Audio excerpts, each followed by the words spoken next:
Hello and welcome to today's episode of the Work at Home Rockstar podcast. I'm excited for today's guest. It's going to be a good one. He's the owner of Advanced Home Pros, and what he does is he helps people to stop letting their past get in the way of their future through way of mindset and entrepreneurship. Super excited to be rocking out today with Steve Cloward. Hey, Steve, are you ready to rock? I am, man. Appreciate you having me on. Beautiful. So we always start off here in a good note. So tell me a story of success in your business that we can be inspired by. Well, actually, my very first business success was when I was 17 years old, and my dad had a full service car wash convenience store. And, I'd always had kind of that entrepreneur spirit, I guess. I used to drag my dad's lawnmower around the neighborhood behind a three-wheeler and mow, neighbors' lawns that I'd go knock their doors and get jobs. But um, the car wash was located right next door to a large apartment complex, which was close to the college campus. And this is back. Some of the listeners may not remember this. This was back when there was VHS and video machines that you play those on and to watch movies. And so I can't even remember how I got the idea, but I just thought I should get some videos, a bunch of movies, and rent them out to all these students that are just right next door because there's always coming in. And so I asked my dad if it'd be cool with that, if he'd give me some space and in the store, and he did. And but he wouldn't help me financially, and it was going to cost a couple of $1,000 to get all the videos, and I think it was 4 of the machines. And so, but he did refer me to 2 of his banker contacts. First one I went to turned me down. They didn't care who my dad was or the relationship they had with him, and so I was kind of discouraged. And I told my dad, I wasn't going to give up. It was okay if I go and talk to Roger at the other bank, and said, "Yeah, I'm sure he'll help you out." But he said that about the first bank, and so I was a little nervous, and but I just, I wanted to do it. And so I just pushed myself, even though I kind of knew the person at the first bank. I didn't know this other guy at all. And so I was a little bit more nervous and not quite sure of myself at that time. But I went and talked to him, and sure enough, gave me a $2,000 signature loan. And it's like 2 weeks later, I had everything in the store, and that turned out to be something. It wasn't a huge amount of money, but for my age, it was significant. I was making about between $1,200 and $1,500 a month, just in profit on just renting out movies, and so that was kind of my first big success, other than mowing some lawns. Wow, that's awesome. So you got an early start on the whole thing, right? Yeah, you just got the juices flowing, and just knew that that's always what I wanted to do, was just work for myself. Good. So now, on the journey, there's some things that don't go as planned. So there's some bad notes as well. Yeah. Now, so can you share some stories with us about that as well? Just to kind of normalize it, make sure that people understand that, you can still get success even after you fail, right? Oh, absolutely. And I can tell you a great story about that. And just so you know, Tim, I'm an open book, so there's no questions that are off the table. I believe in just being fully transparent. I've just noticed that being authentic and totally raw and real tends to make a bigger impact, because I know that that's what I look for. And that served me well when I was going through part of this story I'm going to talk about. So I got diagnosed with Crohn's disease when I was 19 years old and had a small bowel resection. And that introduced me to opiates, narcotics. And I danced with the devil for 14 years after that. And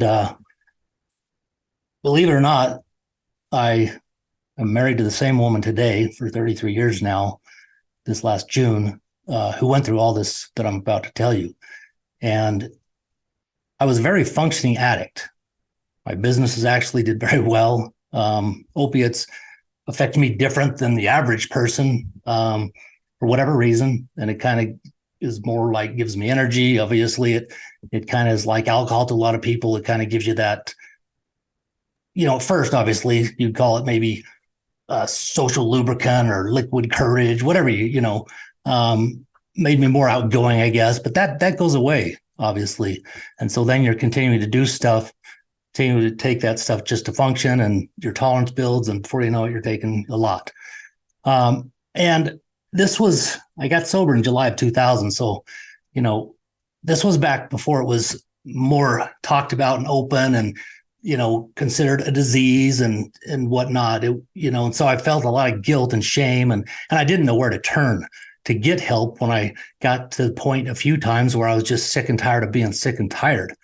And I had an experience where I was driving to meet a buddy at a golf course to hit some balls. And as I turned to go down what's called University Avenue at the mouth of Provo Canyon in Utah, I went numb from my neck down. And it was the weirdest thing. In fact, I talked to a guy on my podcast a couple of weeks ago who had a near-death experience, because I'd never really thought into it much, because by the time I got to the golf course, I was a wreck. I was scared shitless. I was bawling. I was ready to be done.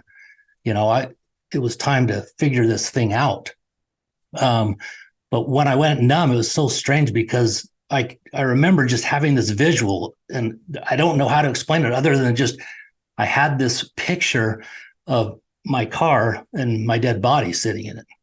And, I don't know what that means. I don't know if I left my body I don't know. But like I said, I never really thought deep into that until recently. But so when we got there, I decided I was going to go talk to my gastroenterologist. His son had worked for me, so I kind of had a friendship with him per se, rather than just a professional doctor-patient relationship. Drove to his house, and he had something going on, so he was speaking to me through the speaker at the gate. And he said, I told him what happened and what was up, and I'd never abused him. It's really interesting how, as an addict, you'll do about anything for your drug when you need him, but I never abused him for prescriptions or anything.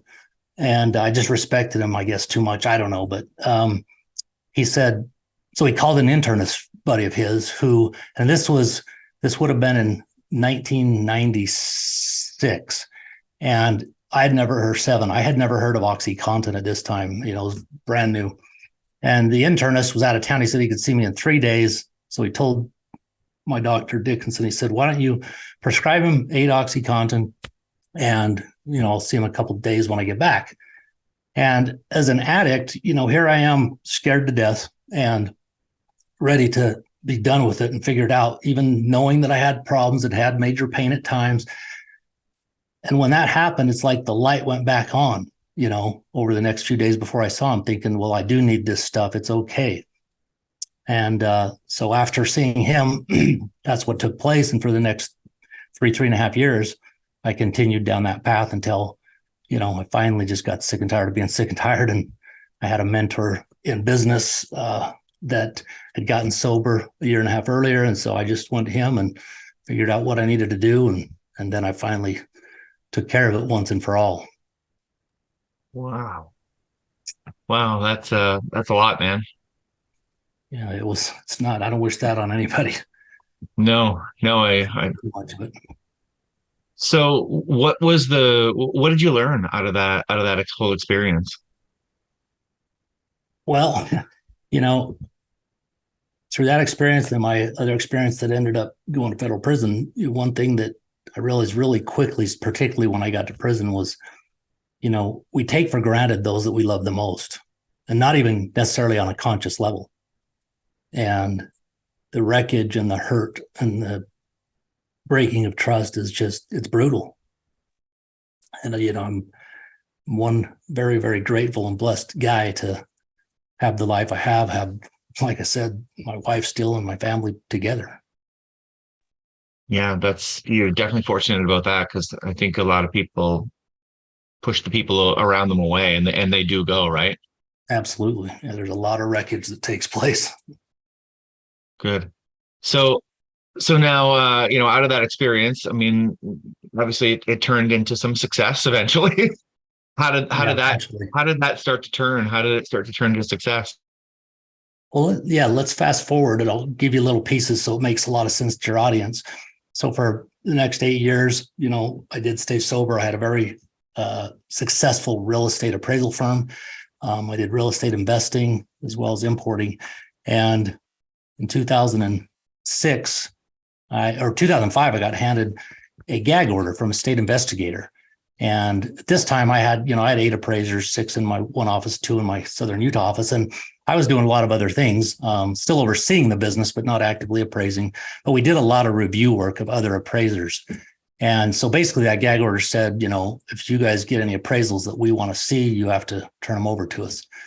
And which was fine. I didn't think anything of it. And a year later, that same investigator walked in my office and handed me a 19-count federal indictment for conspiracy to commit mortgage fraud. I was headed to St. George, Utah, which is 3.5 hours away, where I had a large real estate project underway.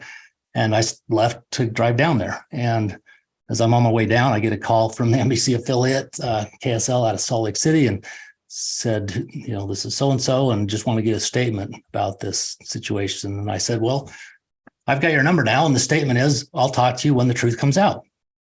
So by the time I, get to St. George, I'm starting to understand that this must be a big deal. And so I made a couple of calls anyway. I turned around after I got there for an hour, met my partner, I turned around and drove back home. And the next day I met with my attorney, who I really had a lot of respect for and felt like he was, the real guy, and not, a lot of the things that give them kind of the bad reputations a lot of us think about. But he wasn't a criminal defense attorney, and he should have never taken my case, I learned later, but he just put his arm around me and said, I got you, Steve.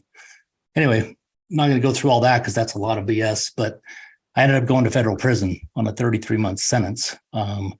And it turned my world upside down, obviously. I lost everything. And I left when my oldest was a high school senior. I've got 5 kids, 4 boys and a little girl at the time. And now they don't have anything, and, 4 years earlier, I moved into the dream house that my wife wanted, that had the large yard that, my kids' friends, they all hung out there because we had the space and the stuff to, they wanted to be there. Now I'm removed. She doesn't have the income. She was a nurse. She worked part-time, but, and now my kids are all gone to other places, because it was literally a month after I went into prison that they had to move out due to foreclosure, which I'd put off for almost 2 years. But, so yeah, it was tough, but so what happened then is when I got out, I couldn't be an appraiser anymore. I knew that, but I didn't have a lot of concern until I got out and realized that, remember my dad, when he retired, he was a dentist, and he told me that, a year or so after, he's like, man, this is so strange. Like, I don't know who I am, because he identified as Dr. Cloward. Now he's not Dr. Cloward. And it didn't make sense to me until I got home. And, because I was very successful. I was involved in the community bid and did things like that. And now I don't know who I am. And it's amazing how we tie our identity to our profession. Yeah. It's a fact. It's pretty pathetic, really, when you really think about it, but it's a fact. And I also forgot how long and the effort it took me to get to the level of success that I had. And so I expected to be there overnight, even though it didn't happen that way.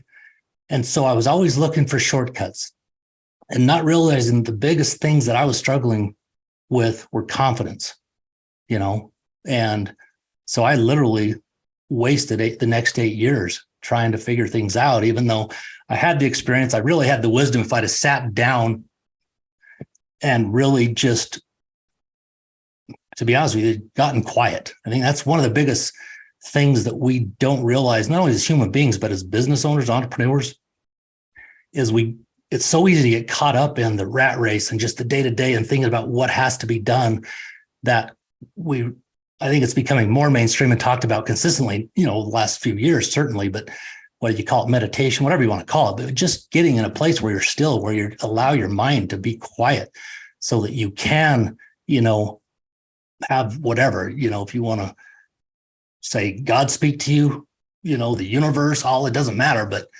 whatever, where you can just have, the ability for those things to come to you, or to, I believe they're coming to us anyway, but we're never in a place, unless we create that to receive them. And so I really realized that because of the lack of confidence and all that, it really came down to my mindset, the confidence and mindset that held me back, that kept me stuck. And once I, realized that, and that no one was coming to save me, because there's times that I thought, well, if I hire this manager to run at the time I had a big call center, if I hire that person, man, this will take care of it. That's just a lie that we tell ourselves, and it's up to us. And so I really focused on my mind. And so really that's probably the biggest lesson I learned going through both those things, those situations, was how important it is to work on ourself. The mindset's obviously part of that, but there's more to it. Because when I was in prison, man, I was so depressed the first few months. The only situation that really I can say that I've run up against that I had very, very little control to control the outcome. And as an entrepreneur, business owner, that's what we are really. We're problem solvers. And this was a problem I couldn't solve. But so as I'm sitting there and pretty depressed, knowing my family's struggling, even though I had good family support and whatnot, it was still very difficult for them. But I got a letter from a friend of my mother's who I didn't meet till 5 years after I got home. And that will be, this September will be 13 years since I got back from prison. But the letter said, Steve, I do not know what it is like. It almost chokes me up to say this. It made such an impact on me. I don't know what it's like to be in there, and I will never try to act like I do.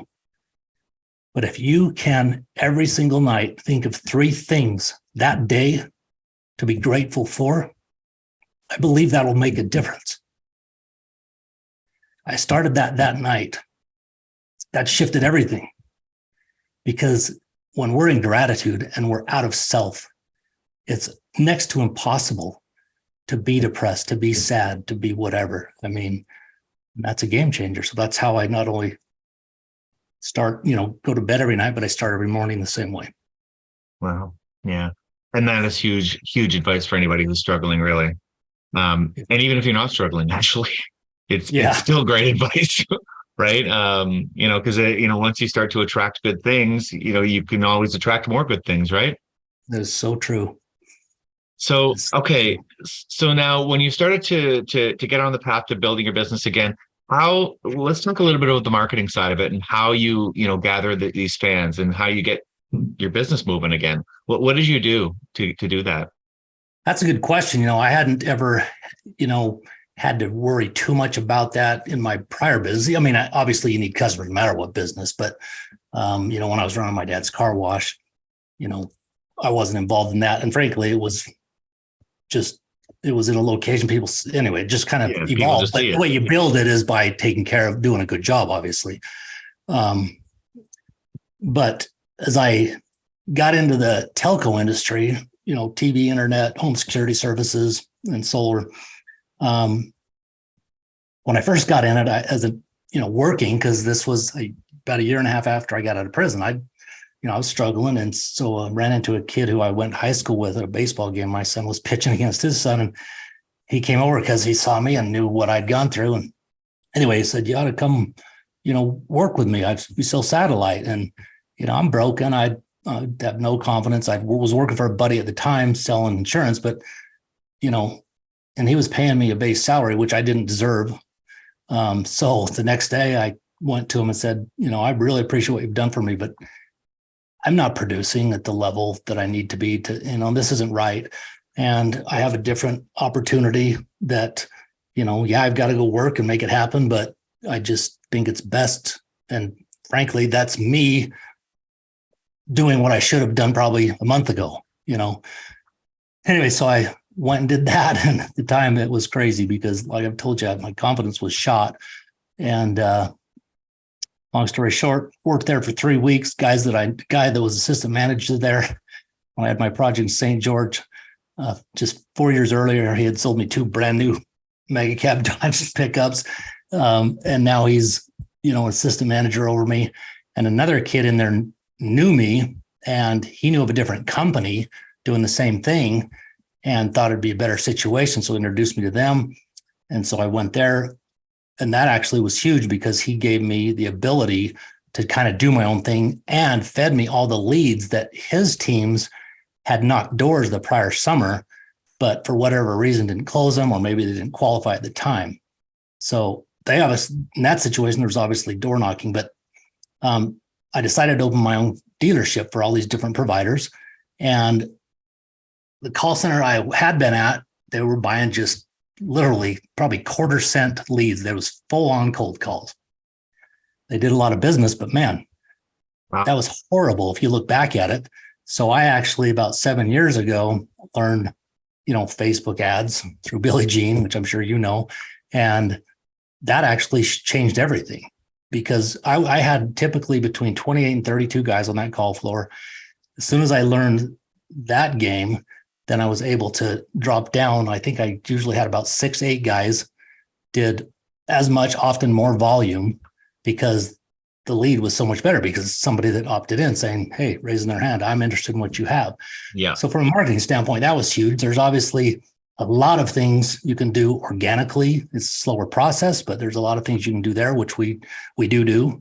And that's been the biggest thing as far as generating leads from a marketing standpoint. But then, like I told you early on, I think before we were recording even, taking care of that customer. I think too often, especially salespeople, we don't leverage the referral game as well as we could. Oftentimes, I think it's even forgotten. And an opt-in lead, someone raising their hand, or even a lead from, say, AdWords, where they've searched and they find you and call you, that's better than the opt-in, in my opinion. But that lead that refers you, that you can call a friend or family member or business associate, is even that much better. Yeah. And so I think that's something that, listeners ought to challenge themselves and ask themselves, am I really doing what I could from a referral standpoint with the customer base I have? The only way you can do that and be successful is if you take care of them.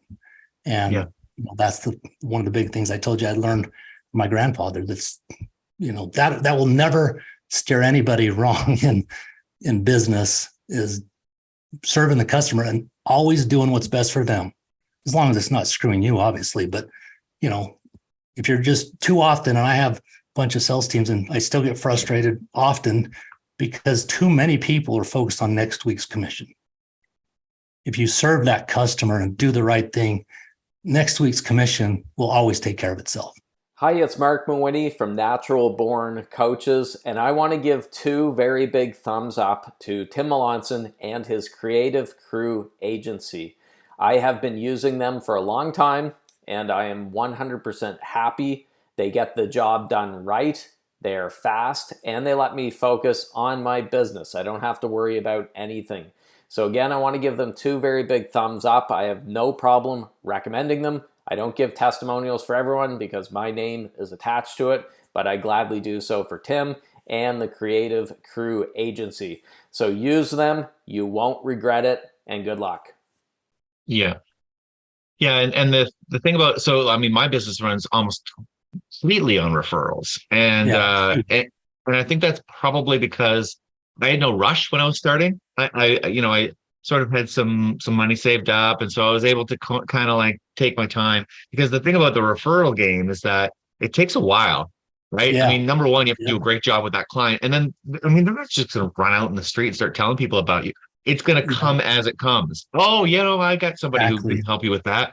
So you might get somebody a year later or even 2 years later from that referral. But that's the thing, is that after they compound, like it's compounded growth, right? You serve 5 guys, 10 guys, 30 guys, 50 customers, and now all of a sudden you've got something moving, right? Yeah. Definitely takes time. I think from a business owner standpoint, you're dead on.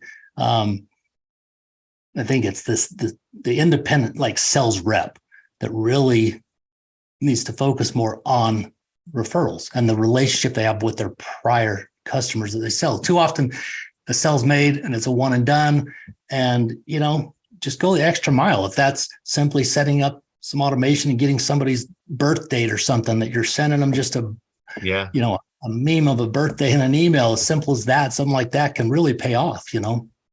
Man, that's good. That's a good tip right there. Getting birth dates from all your clients. So now you mentioned your team a few times. I'd like to talk about the band and about delegating, subcontracting. What's your strategy on finding good people and making sure that they're doing good work for you? I've adopted a kind of different strategy the last probably 6 years. Part of it's because of what I went through. Part of it's the experience in the industry I've been in, and that is, I don't take on anybody I don't do a typical interview. I get on a phone call. I mean, if they're local and we can do a face-to-face, obviously that's better. And we don't necessarily talk always strictly about the opportunity, the business or whatever. So I want to have a conversation to learn who this person is and what makes them tick and try to really figure out their character. Because, I'm not going to lie, I've had flaws at times, certainly. And in the industry I'm in, and really any industry, you want to work with people that are not like-minded, but also that have good character. Number one, because oftentimes they're going to be representing you and your business, which is very important that you don't have anyone screwing that up. But there's a lot of things that can go wrong. A lot of things, particularly in the industry I'm in, that people are, like I say, so focused on getting that deal, that they're willing to maybe push the line or cross the line to get one deal, which is so short-sighted. So it's not only the character, but I just want to feel what it feels like, and I go off on my gut. And that's honestly served me better than anything I've done in years past. Well, but yeah, I agree 100%. I don't care about past qualifications or schooling or any of that. Just want to know who they are, because I really believe in creating relationships, not just business relationships. I mean, it's not always about creating a relationship outside of the business. And when I say outside, it doesn't mean doing stuff socially necessarily either. But I try to just build a culture that's family. Like, I don't want to have people around me or that I have to engage with if they're bringing any negative energy or, it's their life's too short, number one. But I don't think people understand how much of a negative effect that stuff has on you and your business if you're allowing that to seep in. I agree. Yeah. I mean, that's the thing, is this is your business. You get to choose, right? Yeah, and exactly. So why choose people that are bringing more drama into your life, right? Yep.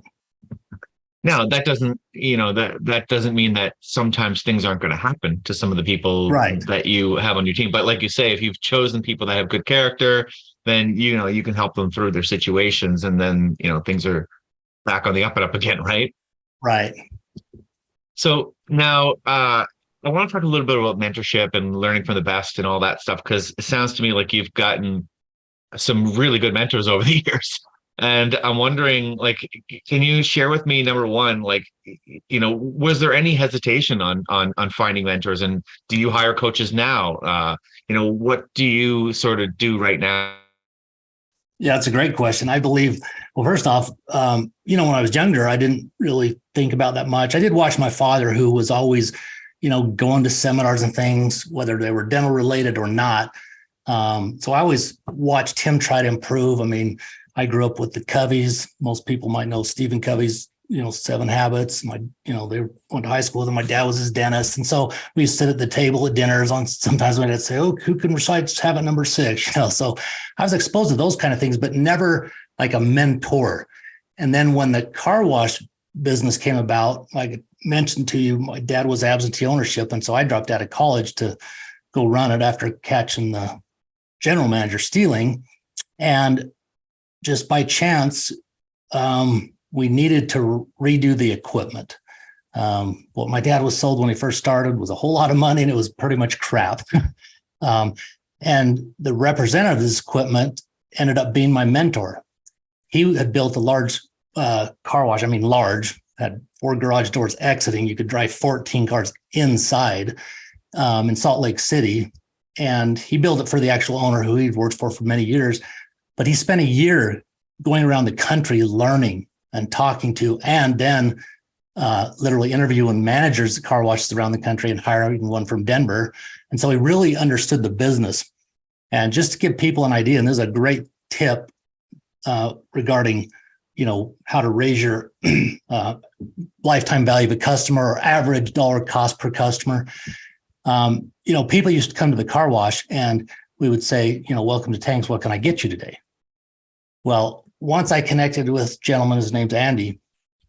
He obviously taught us a lot of different things. And the first thing we say is, welcome to Tank's Car Wash.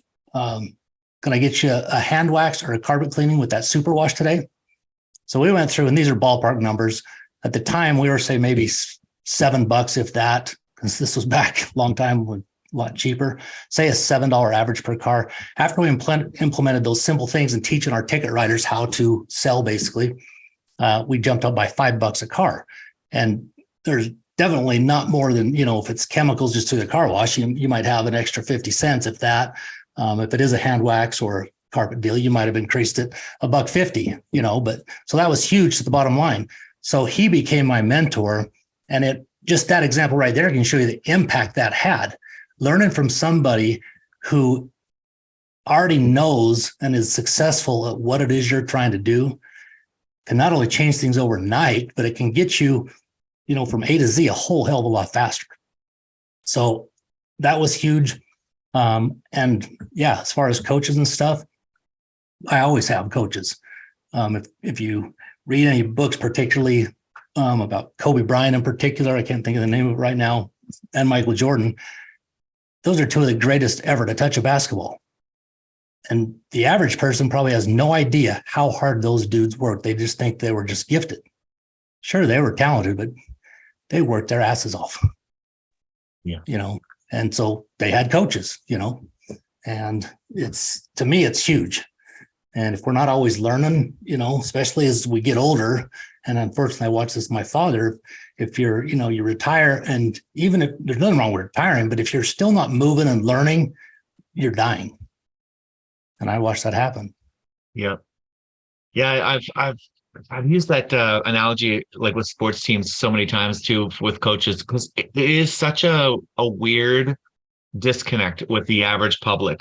They sort of think, in their place right now, they're thinking that they're too good for a coach. Yeah. Oh, yeah. And then you look around. It just Michael Jordan as a coach, like is he too good for a coach? Like, yeah. If Michael Jordan is not too good for a coach, and pretty much all of the business leaders in the world all have coaches, or they say even that U.S. presidents, have coaches. Yeah, presidents had coach. A lot of them turned old Tony Robbins. To me, it's a necessary. I mean, if you want to improve and get better, you should have one. Yeah, it is just it's bizarre. It's bizarre that we think that we're too good for a coach, but those guys aren't. Yeah.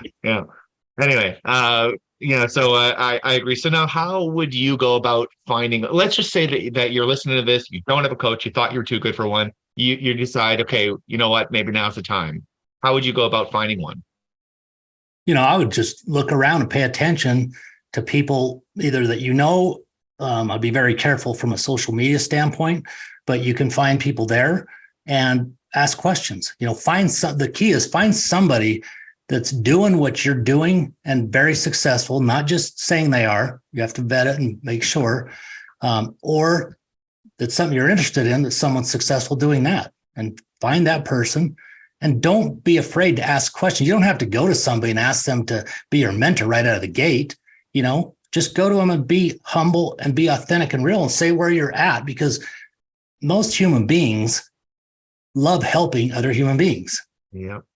And you'll be shocked at how many people will gladly give you a little bit of time and answer some questions to help you out of the gate. That doesn't mean it's going to continue. And I would definitely recommend you don't abuse that situation. You really respect the time of the person, but yeah, don't be afraid to ask questions. I was that guy. My pride was a bitch, and I'd be lying if I said it didn't get in the way sometimes still today, but at least I notice it, Yeah, right on.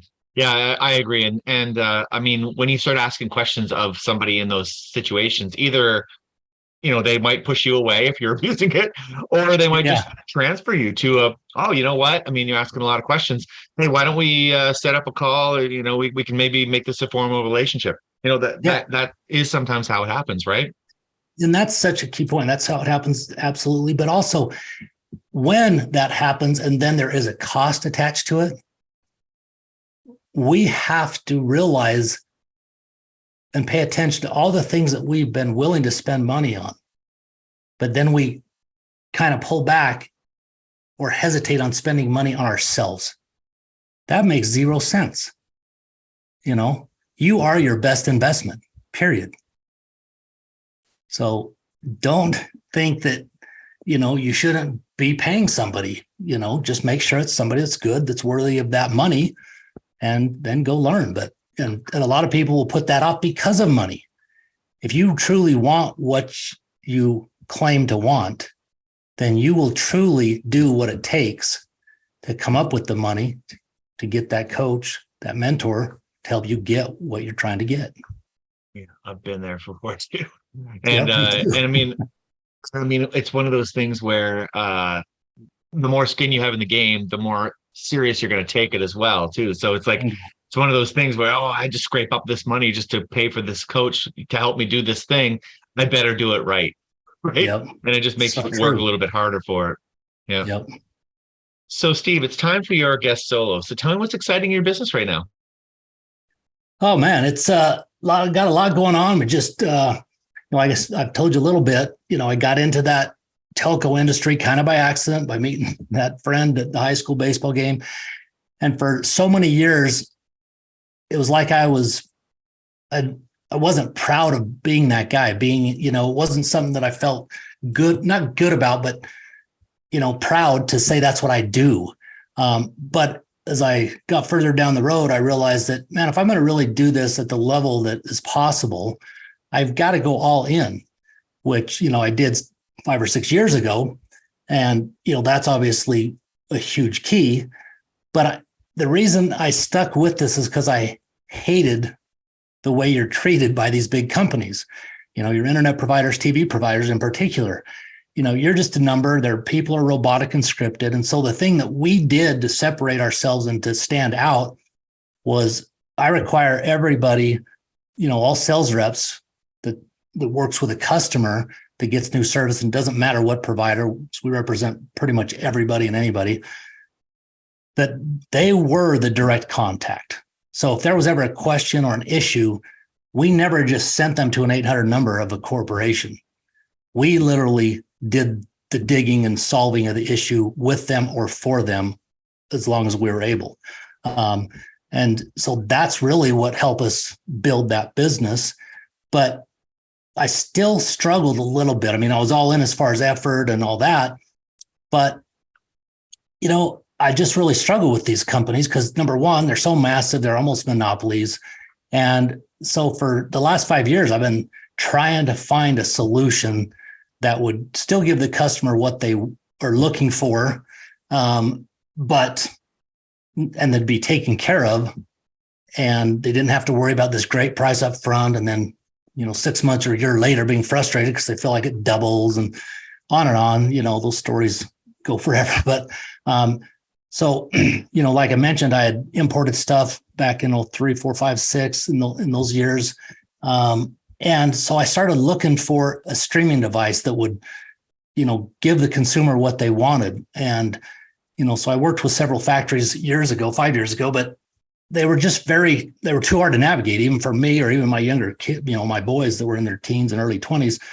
And so I just wasn't willing to sell something like that to the customer because I knew they wouldn't be happy.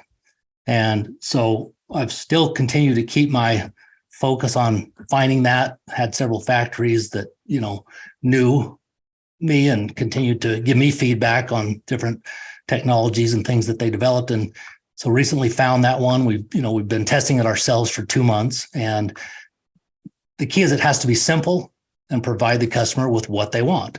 And so we finally have a streaming, an Android, over the top IP TV box that only gives you about, I think it's 1,300 plus live channels. So pretty much every market's, main NBC, ABC, CBS, Fox affiliates, plus all your typical cable channels, about 50,000 movie channels.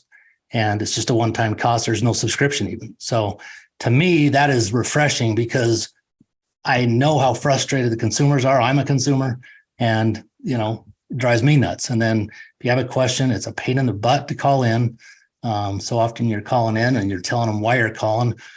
They spend several minutes, 5, 10 sometimes, and just to tell you that they're the wrong department. It's transfer you and you got to start over, and that's just no way to take care of people.